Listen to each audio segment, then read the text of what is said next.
So Fiona, you were a media executive for quite some time before making the move to freelancing, to being self-employed, sorry.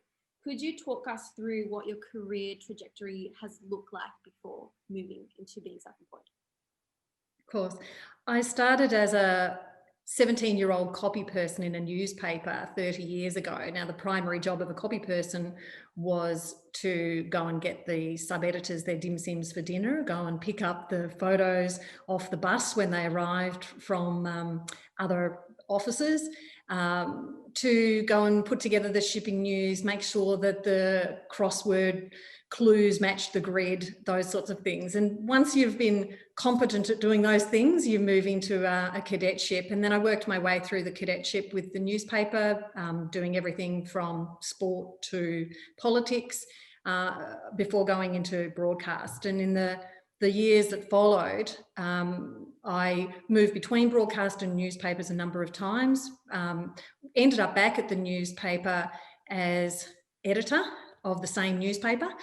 It's quite a number of the people were still there, and then back again to broadcast, back to the ABC. And really at that point I'd moved into management as opposed to hands-on journalism. But I think once you've been a journalist, you always consider yourself a journalist.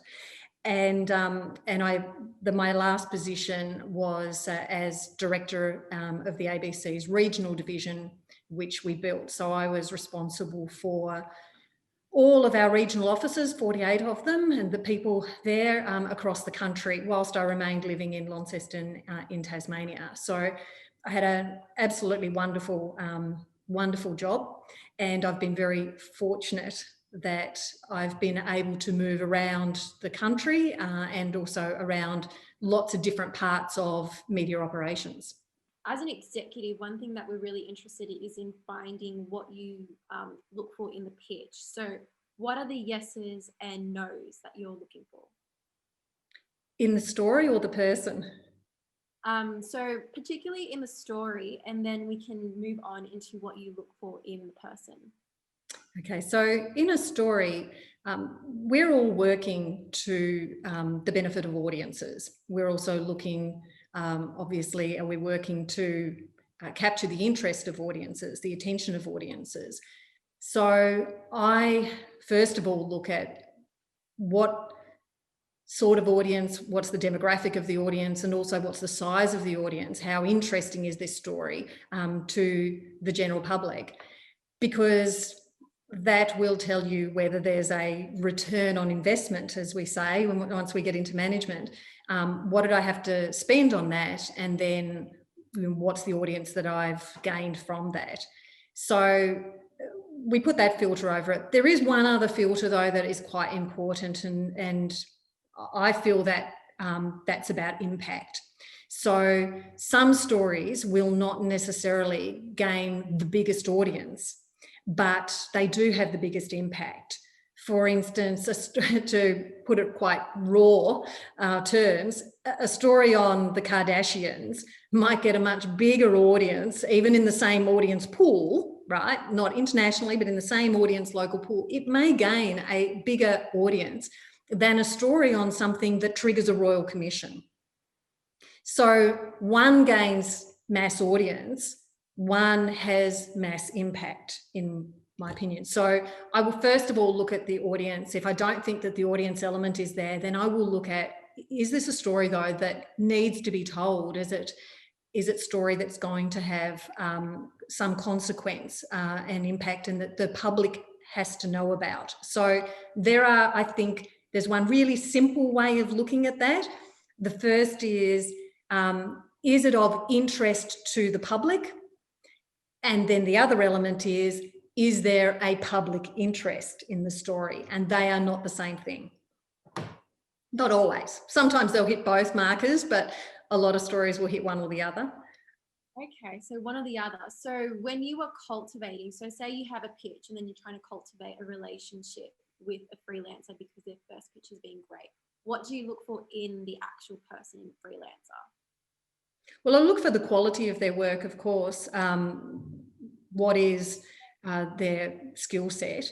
But if they've pitched me a story, I'm obviously looking for what the actual story quality is, if it's already been written. If what they're pitching me is themselves, so this is somebody who perhaps wants to be hired as a casual, to do any sort of story, so they're not pitching me a particular story, I will certainly be looking at how they would fit into the general newsroom, what story ideas they've actually got. I mean, the best piece of advice I could give to anybody, is never walk in and be the person who has to be fed stories from the chief of staff. Be the person who walks in and says, I have got all these story ideas. Because what that shows to me is, I will look at your skill set, but I can, particularly if you're an ongoing employee, I will invest time in increasing your skills. I will invest money in training you. So when it's an ongoing employee in particular, I'm not always looking for the best skill set, because I can teach you those things and I can invest in that. What I'm looking for is your attitude and your behaviour, in particular things like curiosity, wanting to know what's happening, and also the ability to relate to people of different walks of life, because that's a fundamental sort of skill of any journalist, is being able to communicate well with people, and that means being able to relate to people. So I think that if you're looking for ongoing work, you should still always be looking at what are the stories that I can offer, what's my area of interest, specialty.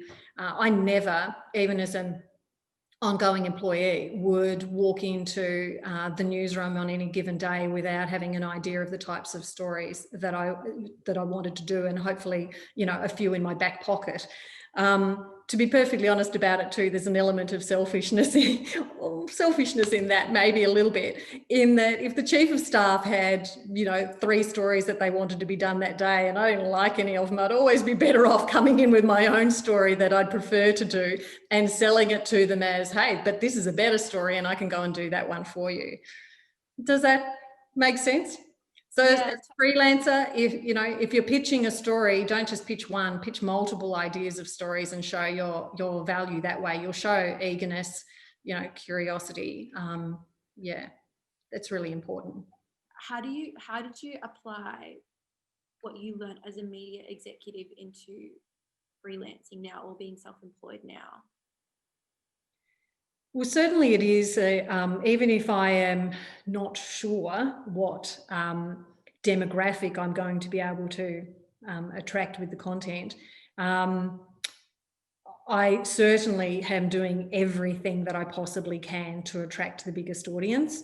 So I am going to be using all forms of media, Facebook, Instagram advertising, Google ads, trying to get it out to a broader audience, thinking about the fact that I wanted to attract not just people who are listening to podcasts and be recommended in that space. I actually want to try and teach a few people how to access podcasts. I've explained what podcasts are to a number of members of my family.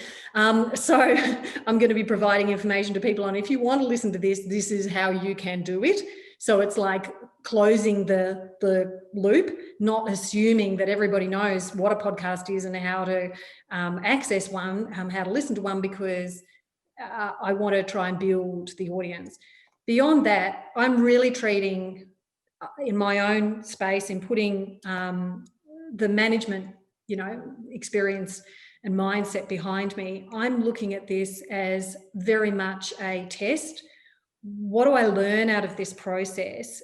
And that's not necessarily just about the skills. It's not about reinforcing the skills that I've got at that point. It's actually about going, right, at the end of this, I will want to look at all of the audience data. I will want to see where the biggest audience was, where I missed the mark. And then I will be looking at it and going, okay, so it cost me X amount of dollars to produce. And I think that's one of the really hard things. The really hard thing for any freelancer is if you actually have to stump up money up front, you know, it's a real disadvantage. And I reckon there's a lot of stories out there that aren't being told simply because people don't have the money to create them. But I've basically been probably in a fortunate position where my husband's going, yeah, okay, test her out. And I'm going, good, thanks. Give me the credit card. But I'm going to be looking at it, putting the audience data over it, then looking at all of the costs of it, and then looking at what the actual return is on it. And if I look at the cost and then I look at any financial return once I've covered the cost, which I'm hopeful of doing, then I will look at the audience over that and say, what was the real return on investment? Was that worthwhile? And if it wasn't, then what would I carve off next time and not do again? What would I continue to do? So always I ask myself this: what would I do again? What worked?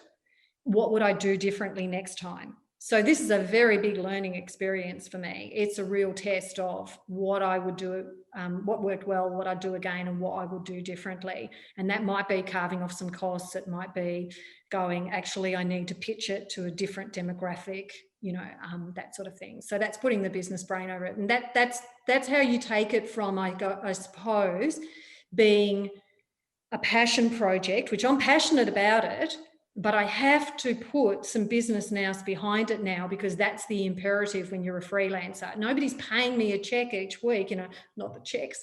No, now I sound really old, talk about checks again. But if I want to go from being a passion project to actually a commercial operation, then I have to put that behind it. That's how that's how I'm going to make the transition out of being an employee to being a self-employed freelancer. And it's going to require being ruthless sometimes. Sometimes I'm going to, hopefully in the future, you know, I say hopefully in the future I'll have to demonstrate that and go, I really feel passionate about creating that piece of content. But when I look at what the audience is likely to be from that, from what I know, and what the costs are going to be for that, I can't do it, because then that's not a commercial operation. Obviously, the landscape is quite different at the moment in terms of journalism and jobs and funding and cutting back and whatnot. So they kind of push you towards starting out as a freelancer straight from a graduate. Is that something that you would recommend, graduating and going straight into freelancing, or do you think that you should start a career and move up first before you freelance? Okay, I think that I think the media landscape is so fluid at the moment, to be honest, that I probably once would have always said try to get into a media organisation and just get your foot in the door, get the skills and learn the craft before you go out and start freelancing. But we all can see what's happening in the media market. We can all see that the jobs are shrinking, the available positions are shrinking, and the pool is very large of people who are graduating and wanting those jobs. So my view is, think about a number of different ways that you might be able to get your foot in the door. There won't necessarily be one way. There was always only one way, and then there were a few freelancers out there. But I can see right at the moment that you need to work out what differentiates you from somebody else who's going for a job. And that means you've got to try and get some sort of content behind you that you can demonstrate and show. We get, and I say we because that's in the space when I was hiring people, hundreds and hundreds, and you're filtering them out straight away. And so very few things like cadetships that are available at entry-level positions.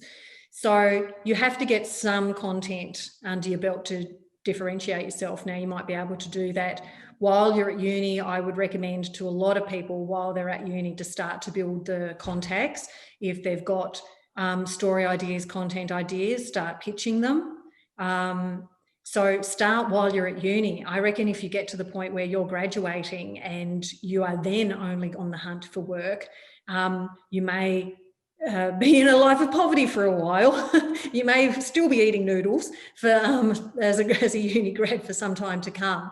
So while you're at uni, if you go, yeah, this is absolutely what I want to be a content maker, a storyteller, then start building the contacts, start pitching stories, start seeing whether you can do a bit of work on a weekend, a bit of casual work. It doesn't matter what it is, just get your foot in the door. And then if you graduate and you want to pepper away at trying to get in to media organisations, at the same time you should be creating your own content. You just can't sit back and not have the content runs on the board. So I hope that helps. It's not, I don't think that there is one direct path at the moment. I think you've got to try every path. Yeah. And the main thing is to have something to sell, to offer. How do you go about creating opportunity for yourself, especially because people who are self-employed, you are alone and you have to fight, I guess, or find things for yourself? You need to make a lot of contacts of people that you can ask questions of, who can help fill in the gaps for you, to build relationships with people. And it's not, and don't ever approach that as, I need to build a lot of relationships and be a networker for what I can get out of it. Always look at it from the point of view of, okay, but what can I also give to somebody else? So that means, if I am now actively going to keep widening my network of people that I know, contacts, and then be also asking the question, okay, so how could I help you? So if I need research help, I'll know who to go to do research for me. Other types of skill sets that I might need. I really want to, in the future, be thinking about it in terms of partnerships. So it goes beyond, because I kind of have always felt like, and a lot of people do, the word networking makes it sound like it's very much, what can I get out of you? So I tend to use the phrase, and it's not a dirty word to me, it is to a lot of people, but I tend to prefer the word partners. How do I partner with other people? So that means it's very much a two-way street, and I'm going to broaden that. As a freelancer for opening up opportunities, I really think that that's the best way. And it's surprising to me the number of highly successful, what I'd say highly successful, because, I know they're incredibly competent and great at always deliver, really skilled. It's absolutely not about what pay grade you've ever been on. It's about being successful in what you're doing. I know a lot of people who have, particularly women, who should be holding their heads so high and going, yeah, I'm pretty damn good actually. And instead they're saying to me, I don't know what to do. I don't know what to do next because I don't feel confident enough now. I feel like I've had a bit of a setback in my career, or I've stopped for a bit and now I don't know how to start again. And I'm losing my confidence. And I go, right, write a list of all of the people that you know, that you have a relationship with, that you trust.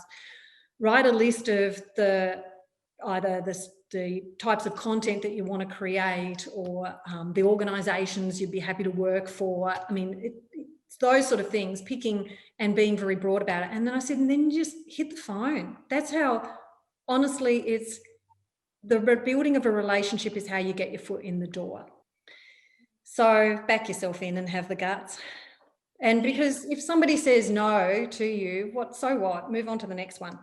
And the other, the way of phrasing that is, in my own head, is kick a lot of doors.